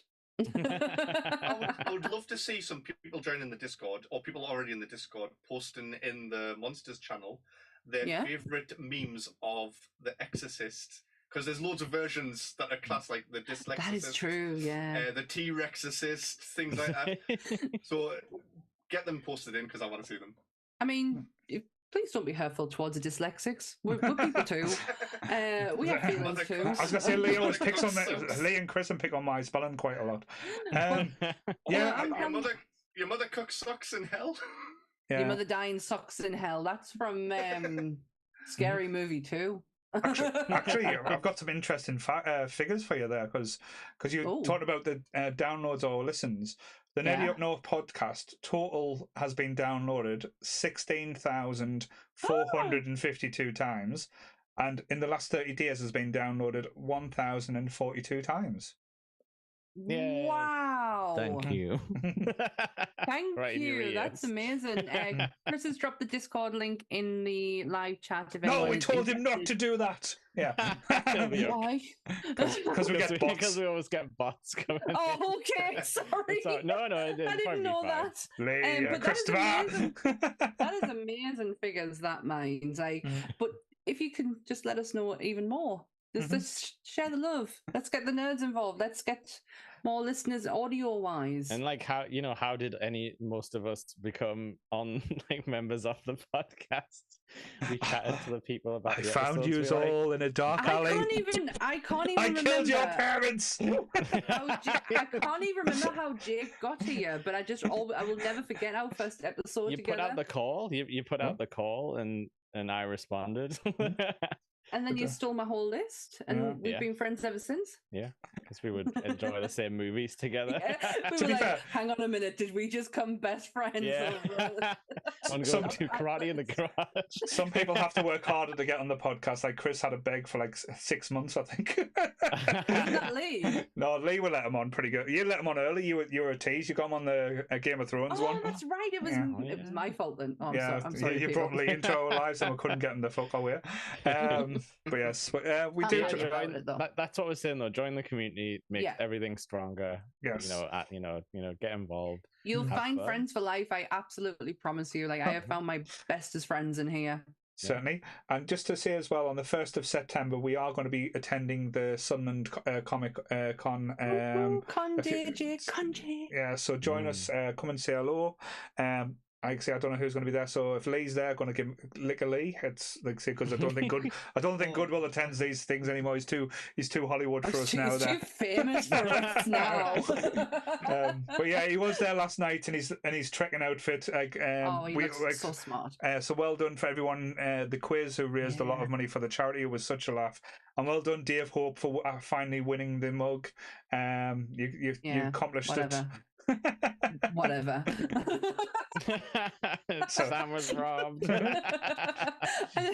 The thing is, though, I act like I didn't walk away the last time with a specialized mug, so I should shut the fuck up. I was gonna say, like, everyone seems to get these like gifts or prizes and stuff like that. And it's like, what do I get?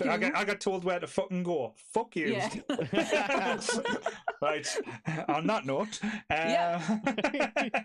so yes, thank you, Lee. Lee, you look so stoic. You look so happy. I'm just happy to have you in my life, Lee. And Jake, as always, you're a beautiful man. And Sammy, thank you, sir. You're a wonderful co-host, and I couldn't ask for anyone better. So yes, so same bat time, same bat channel. See you nerdy, everyone. Bye. Bye. Batman.